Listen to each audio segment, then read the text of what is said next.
Hello everybody. तो UPSC 2020 का prelims paper हम डिस्कशन कर रहे थे। तो हमने अब तक 15 क्वेश्चन डिस्कशन किया था। तो आगे का क्वेश्चन हम डिस्कस करते हैं। ठीक है, 15 किया था, अब 15 से हम स्टार्ट कर रहे हैं आगे 16 से। तो देखिए यहाँ पर 16 का क्वेश्चन देखिए, 1 मिनट। द प्रियम्बल, देखिए यहाँ पर पढ़िए, the preamble to the constitution of India is. तो प्रियम्बल के बारे में ये सवाल है। पहला ऑप्शन है प्रियम्बल जो है a part of the constitution but has no legal effect. Preamble constitution का पार्ट है लेकिन ये लीगली बाइंडेड नहीं है, ये कह रहा है पहला ऑप्शन। दूसरा ऑप्शन है not a part of the constitution and has a not legal effect either, कि ना कॉन्स्टिट्यूशन का पार्ट है और ना इसका कोई लीगल इफेक्ट है। ये दूसरा वाला ऑप्शन है। तो दूसरा वाला ऑप्शन गलत है। ठीक है, पूर्णतः ये गलत है, चूँकि एक केस 1999 के बीच में एक केस है जिसमें ये बताया गया कि प्रियम्बल जो है ये प्रियम्बल संविधान का पार्ट है और इसका लीगली इफेक्ट बाइंडेड नहीं है, लेकिन इसका वर्णन है कि ये संविधान का पार्ट है। ठीक है, और इसी की वजह से जो है इसमें अमेंडमेंट भी हुआ था। देखते हैं 42nd अमेंडमेंट में सेकुलर वर्ड को ऐड किया गया था, सोशलिस्ट वर्ड को ऐड किया गया था। तो यहाँ जब पार्ट है तभी तो इसका अमेंडमेंट हो पाना संभव हुआ, तो ये पार्ट है। ठीक है, नेक्स्ट है a part of the constitution and has the same legal effect as any other part. ठीक है, तो ये कॉन्स्टिट्यूशन का पार्ट है ये, और इसका सेम इफेक्ट है जैसा बाकी प्रावधान का इफेक्ट है। A part of the constitution but has no legal effect देखिए क्या लिखा हुआ है कि a part of the constitution but is no legal effect independently of others part. तो देखिए यहाँ पर 4 ऑप्शन है। अब इसमें से परफेक्ट कौन है? तो परफेक्ट आंसर क्या होना चाहिए, आप सोचिए कि a part of the constitution but is no legal effect independently of the other part, यानी कि हाँ ये कॉन्स्टिट्यूशन का पार्ट तो है लेकिन इसका इफेक्ट उस तरह से नहीं है जिस तरह से बाकी के प्रावधान का है। बाकी जो एक्ट है जिस तरह से उस तरीके से ये बाइंडेड नहीं है। ठीक है, तो देखिए ए वाला भी लगभग सही है, लेकिन डी वाला ए का मतलब कह लें कि ए से ज़्यादा स्पष्ट रूप से जो है ये बात कर रहा है। तो आंसर होना चाहिए डी। थोड़ा साफ कर दें, आंसर होगा आपका डी। देखिए ये आंसर होगा। ठीक है, चलिए नेक्स्ट देखते हैं 1 मिनट। 17 नंबर, चलिए हम हिंदी में ही पढ़ लेते हैं कि स्वर्ण ट्रांस, ठीक है, यानी कि रिजर्व ट्रांस निर्दिष्ट करता है। तो इसको थोड़ा सा देखिए, ये हिंदी वर्ड थोड़ा कठिन है, इसको इंग्लिश में ज़रा देखते हैं क्या है ये। ठीक है, कुछ वर्ड हिंदी में इतना कठिन होता है कि उसको अंग्रेजी में ही पढ़ के समझ में आता है। देखिए यहाँ पर गोल्ड ट्रांची, रिजर्व ट्रांची, ठीक है, यानी कि ये किस चीज़ को रिफ़र करता है? तो a loan system of the world bank, ठीक है, one of the operation of a central bank, या सेंट्रल बैंक का एक ऑपरेशन है या लोन सिस्टम है वर्ल्ड बैंक का। सी नंबर है credit system guaranteed by WTO आप जानते हैं, वर्ल्ड ट्रेड ऑर्गेनाइजेशन। ठीक है, WTO का पहला फॉर्म क्या था?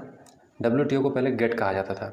ठीक है, general agreement on trade and tariff. ठीक है, ये शायद इसका फुल फॉर्म है। तो देखिएगा इसके बारे में और स्टडी कीजिएगा कि ये कब बना था और इसका WTO में फिर जो है फॉर्मेशन चेंज कैसे हो गया, WTO में फिर नाम परिवर्तन कैसे हो गया, इसके बारे में स्टडी कीजिएगा। तो ये है। चौथा है a credit system guaranteed by the IMF to its member. हाँ देखिए, ये करंट अफेयर अगर आप फॉलो करते हैं तो आप इसका जवाब दे सकते हैं कि ग्रैंड गोल्ड ट्रेंची, ये करंट अफेयर में भी था ये, कि एक क्रेडिट सिस्टम था ये IMF का। ठीक है, टू इट्स मेंबर, जो भी IMF के मेंबर कंट्री है। तो ये डी वाला सही आंसर है।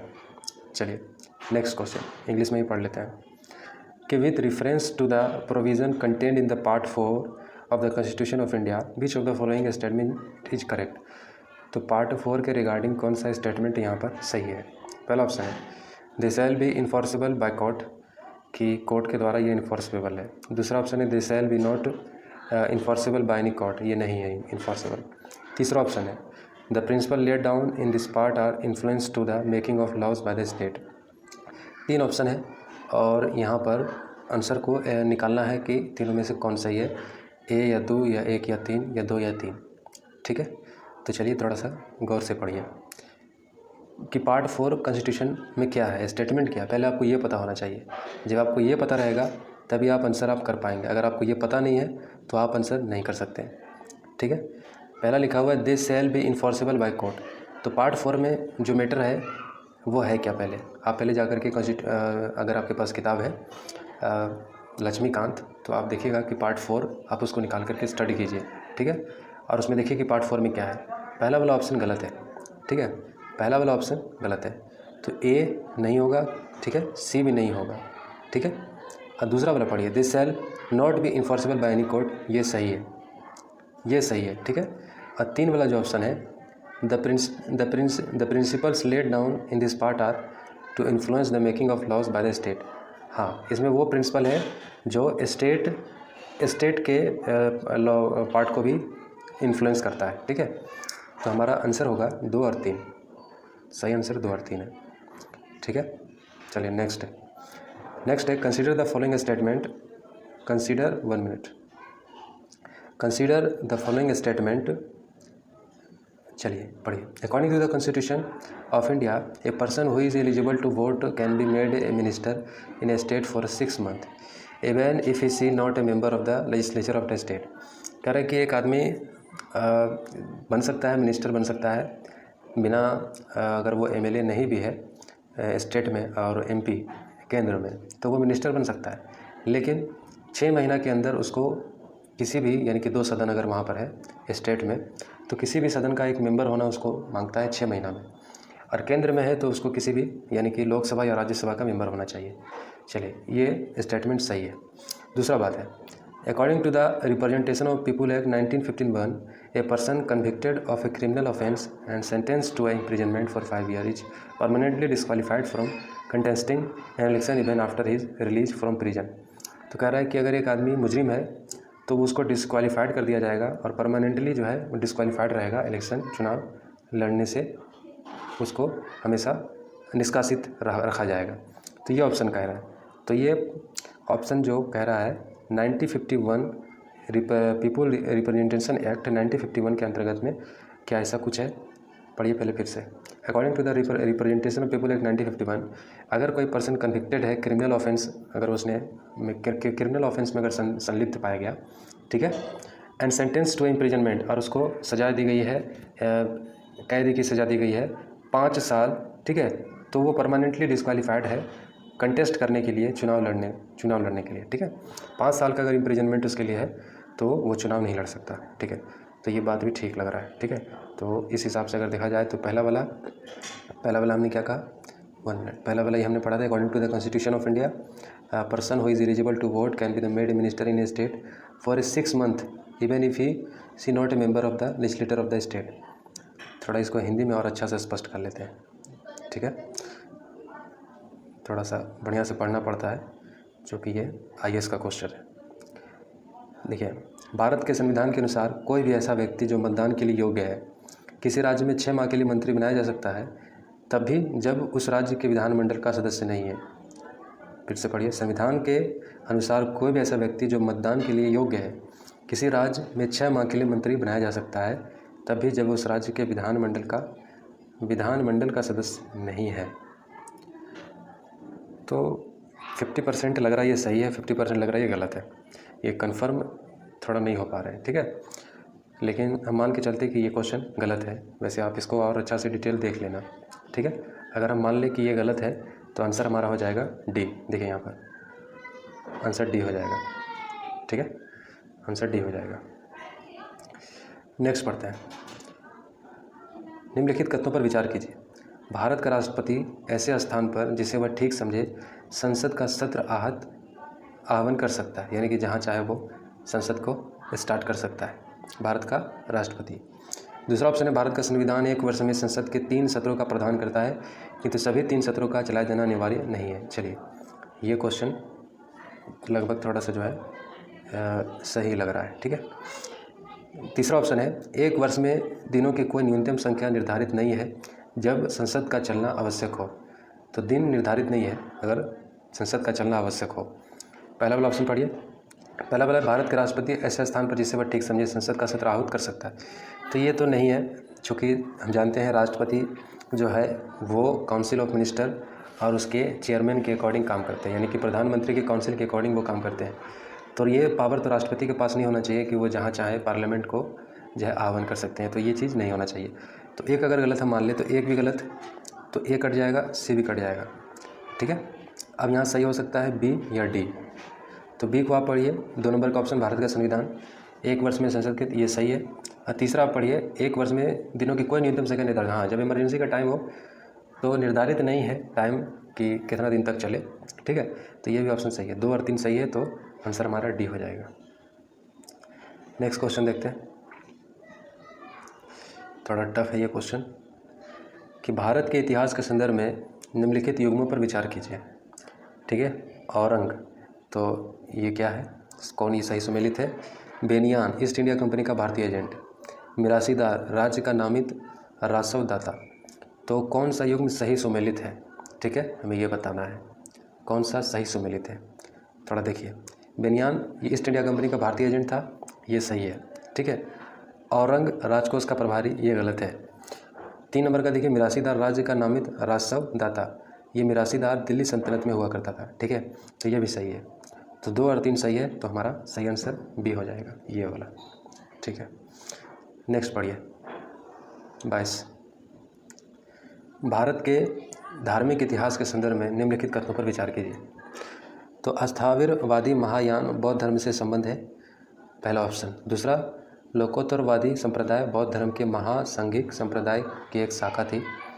और तीसरा ऑप्शन, महासंघिकों द्वारा बुद्ध के देवत्वरोपण ने महायान बौद्ध धर्म को प्रोत्साहित किया था। तो इसमें हमको बताना है कि सही कौन है, ठीक है, सही ऑप्शन बताना है। तो आप देखिए, अस्थावरवादी महायान बौद्ध धर्म से संबंध नहीं था, ठीक है, तो ए वाला ऑप्शन गलत है, और ए वाला भी गलत है, डी वाला भी गलत है। दूसरा ऑप्शन देखिए, लोकोत्तरवादी संप्रदाय, ये सही है, और 3 वाला ऑप्शन भी सही है। तो 2 और 3 सही हो जाएगा, तो हमारा आंसर आ जाएगा बी, ठीक है। नेक्स्ट क्वेश्चन, निम्नलिखित में से कौन सा कथन औद्योगिक क्रांति के द्वारा 19वीं शताब्दी के पूर्वार्ध में भारत पर पड़े प्रभाव की सही व्याख्या करता है। तो औद्योगिक क्रांति का भारत के ऊपर क्या प्रभाव पड़ा, इससे संबंधित क्वेश्चन है। तो ए ऑप्शन है कि भारत दस्तकारी उद्योग नष्ट हो गया था, भारत का दस्तकारी उद्योग नष्ट हो गया था। चलिए, ये लगभग सही लग रहा है, लेकिन नीचे पढ़ते हैं। भारत के वस्त्र उद्योग में मशीनों का बड़ी संख्या में प्रवेश हुआ था, तो ये भी बात सही है। देश के अनेक भागों में रेलवे लाइनें बिछाई गई थी, ये भी बात सही है। ब्रिटिश उत्पादन के आयात पर भारी शुल्क लगाया गया था, ब्रिटिश उत्पादन के आयात पर भारी शुल्क, ब्रिटिश लोग क्यों लगाएंगे अपने आयात पर भारी शुल्क क्यों लगाएंगे, ठीक है। तो डी नहीं सही होगा। तो डी अगर हम नहीं सही मानते हैं, तो इसमें से एप्रोप्रिएट सही आंसर कौन सा होना चाहिए, ठीक है। बिल्कुल स्पष्ट रूप से सही आंसर अगर देखा जाए तो लगभग सी भी ठीक है, बी भी ठीक है, लेकिन सबसे पूर्णतः सही आंसर ए होना चाहिए। भारतीय दस्तकारी उद्योग नष्ट हो गया था, ठीक है। हमारे लोकल हैंडीक्राफ्ट लोग जो थे, जो हाथों से काम करने वाले थे, औद्योगिक क्रांति का सबसे बुरा प्रभाव इन्हीं लोगों पर पड़ा जो हाथों से काम करने वाले लोग थे। इनका रोजगार पूर्णतः छीन लिया गया, ठीक है, मशीनों ने इनके काम को छीन लिया, जिसको लेकर महात्मा गांधी ने चरखा को बहुत ज़्यादा प्रमोट किया था, और चरखा को जो है एक क्रांतिकारी आंदोलन के रूप में इस्तेमाल किया गया था। नेक्स्ट, भारत के इतिहास में निम्नलिखित घटनाओं पर विचार कीजिए। देखिए, राजा भोज के अधीन प्रतिहारों का उदय, महेंद्र वर्मन वन के अधीन पल्लव सत्ता की स्थापना, प्रांतक एक द्वारा चोल सत्ता की स्थापना, गोपाल द्वारा पाल राजवंश की स्थापना। तो उपर्युक्त घटनाओं को प्राचीन काल से आरंभ कर सही कालानुक्रम क्या है। तो थोड़ा सा टफ क्वेश्चन है, जब आपका हिस्ट्री को आपने अच्छा से पढ़ा होगा तभी ये ऑप्शन आप सिलेक्ट कर पाइएगा। तो देखिए, महेंद्र वर्मन यहाँ पहला ऑप्शन होना चाहिए, ठीक है, महेंद्र वर्मन पहले होगा। तो अगर हम महेंद्र वर्मन 2 को अगर पहले मान लेते हैं, तो देखिए ए भी हो सकता है और सी भी हो सकता है, ठीक है। तो नेक्स्ट, महेंद्र वर्मन के बाद आप किसका कालक्रम सही संगठित हो रहा है। महेंद्र वर्मन के बाद आप देखिए गोपाल, ठीक है, ये गोपाल सही है। तो 2 और 4, ठीक है। अब पहला वाला ऑप्शन 1 और 3 सही कालक्रम सी से सही मिलता है, ठीक है, 2 4 1 3, तो ये ऑप्शन सही होगा, 2 4 1 3। चलिए, नेक्स्ट क्वेश्चन है, निम्नलिखित में से कौन सा उपवाक्य उत्तर हर्षकालीन स्रोतों में प्रायः उल्लेखित हुंडी के स्वरूप की परिभाषा बनाता है। तो हुंडी क्या था कि एक कम्युनिटी था व्यापारियों का, ठीक है, व्यापारियों का एक कम्युनिटी था जिसको हुंडी कहा जाता था। उत्तर हर्षकालीन यानी कि हर्षवर्धन जो राजा था उसके कह लें कि लास्ट स्टेज में जो है हुंडी के स्वरूप की परिभाषा यहाँ पर हमको बताना है। तो देखिए पढ़ लीजिए। राजा द्वारा अपने अधीनस्थों को दिया गया परामर्श, ये नहीं है सही। प्रतिदिन का लेखा जोखा अंकित करने वाली बही, तो ये हो सकता है, जैसे कि हमने कहा कि ये एक हुंडी जो है एक व्यापारी से जुड़ा हुआ मीटर है। विनिमय पत्र, ये भी नहीं होगा। सामंत द्वारा अपने अधीनस्थों को दिया गया आदेश, तो ऑप्शन सामंत द्वारा ये भी नहीं होना चाहिए। तो ऑप्शन क्या हो सकता है? विनिमय पत्र, देखिए ये भी देखिए व्यापार से जुड़ा हुआ है। अगर हम विनिमय पत्र देखें तो ये भी व्यापार से जुड़ा हुआ है। तो हुंडी जो है सही, इसकी परिभाषा सी स्पष्ट कर रही है, ठीक है, पूर्णता। तो आंसर ये होगा, बी नहीं होगा, सी होगा। नेक्स्ट देखिए 25 हो गया। नेक्स्ट 26, स्वतंत्रता संग्राम के समय लिखी गई सखाराम गणेश देउस्कर की पुस्तक देशोर कथा के संदर्भ में कथनों पर विचार कीजिए। तो इसके बारे में आपको बताना है। ऑप्शन आपका है कि इस पुस्तक ने औपनिवेशिक राज्य द्वारा मस्तिष्क की सम्मोहक विजय के विरोध में चेतावनी दी, ये बात सही है। इस पुस्तक ने स्वदेशी नुक्कड़ नाटकों तथा लोकगीतों को प्रेरित किया, ये भी सही है। देउस्कर द्वारा देश शब्द का प्रयोग बंगाल क्षेत्र के विशेष संदर्भ में किया गया था, ठीक है। देश की परिभाषा ही पूर्ण रूप से लोगों के दिमाग में उस वक्त केवल अपने रीजनल इलाके को लेकर ही था, तो ये बात भी सही है। तो सही हमारा आंसर आता है डी, ठीक है। नेक्स्ट 27, गांधी इरविन समझौते में निम्नलिखित में से क्या सम्मिलित था? तो देखिए राउंड टेबल कॉन्फ्रेंस में भाग लेने के लिए कांग्रेस को आमंत्रित करना, ठीक है, ये भी गांधी इरविन से समझौते से संबंधित है। दूसरा है असहयोग आंदोलन के संबंध में जारी किए गए अध्यादेश को वापस लेना। असहयोग आंदोलन के संबंध में जारी किए गए अध्यादेश को वापस लेना। असहयोग आंदोलन 1921 में हुआ था, तो ये नहीं है सही, ठीक है, दो वाला नहीं सही है। पुलिस की जातियों की जांच करनी है तो गांधी जी का सुझाव की स्वीकृति, ये भी नहीं है, ये तो जलियांवाला बाग से संबंधित है। केवल उन्हीं कैदियों की रिहाई जिन पर हिंसा का अभियोग नहीं था, ये सही है। तो सही हमारा होना चाहिए, अगर हम दो को अगर एलिमिनेट कर दें, असहयोग आंदोलन के संबंध में जारी किया अध्यादेश, तो दो जहाँ पर है उसको हटा दें, बी को हटा दें, ठीक है, दो को एलिमिनेट कर सकते हैं, इस पर भी थोड़ा डाउट है। ए नंबर तो सही है, ठीक है, दो पे थोड़ा डाउट है। 4 नंबर देखिए यहाँ पर है केवल उन्हीं कैदियों की रिहाई जिन पर हिंसा का, ये भी सही है। तो 4 भी सही होना चाहिए, 1 भी सही होना चाहिए और 4 भी सही होना चाहिए। थोड़ा सा दिमाग लगाइए, 1 भी सही होनी चाहिए और 4 भी सही होनी चाहिए। तो 1 या 4 दो ऐसा ऑप्शन तो नहीं मिल रहा है, एक ही मिल रहा है, बी वाला, और 2 वाले पर हम थोड़ा सा डाउटफुल हैं, ठीक है। तो इस हिसाब से हमारे पास आंसर आना चाहिए बी, ठीक है, बी आंसर होना चाहिए। नेक्स्ट क्वेश्चन, स्पर्श 1 मिनट, स्पर्श समुदाय के लोगों को लक्षित कर प्रथम मासिक पत्रिका विटाल विध्वंसक किसके द्वारा प्रकाशित की गई थी? तो एकदम फैक्चुअल क्वेश्चन है, अगर जानते हो तो आंसर दे पाओगे, नहीं जानते तो आंसर नहीं दे पाओगे। और आंसर ये है, गोपाल बाबा वलंगकर के द्वारा किया गया था ये। नेक्स्ट क्वेश्चन है, भारत के इतिहास के संदर्भ में कुलिया वाप तथा द्रोण वाप शब्द क्या निर्देशित करता है? थोड़ा अंग्रेजी में इसको पढ़ सकते हो, ठीक है, थोड़ा अंग्रेजी में देख लेते हैं क्या है ये। देखिए कह रहे हैं कि with reference to the history India terms कुलिया, देखिए वही वर्ड है द्रोण वाप पे, दोनों इसका क्या डिनोट करता है, ठीक है। तो ये भी उसी टाइप का क्वेश्चन है, थोड़ा सा हार्ड है ये। तो ये सही ऑप्शन हमारा मेजरमेंट ऑफ लैंड होगा, ठीक है, सही आंसर हमारा मेजरमेंट ऑफ लैंड है। नेक्स्ट पढ़ते हैं 30 नंबर का, who among the following ruler advice is subject through this inscription? तो कौन सा ऐसा राजा था जो अपना एडवाइस जो है पत्थरों पर लिख करके जो है बताया था? Who is were presence religious sect और बैलेंस अदर सेक्ट, और जो है अपने भी धर्म की तारीफ़ की और दूसरे की आलोचना भी नहीं की, और उसको ग्लोरीफाई किया अपने धर्म को, लेकिन दूसरे की आलोचना ना करते हुए। तो ये बिल्कुल आसान सा जवाब है, अशोका, ठीक है, इसमें कोई दिक्कत नहीं होना चाहिए। चलिए 30 क्वेश्चन हम रखते हैं, नेक्स्ट वीडियो में हम आगे डिस्कशन करेंगे 31 से, ठीक है। तो अब तक हमारा ये दूसरा वीडियो है, थैंक यू।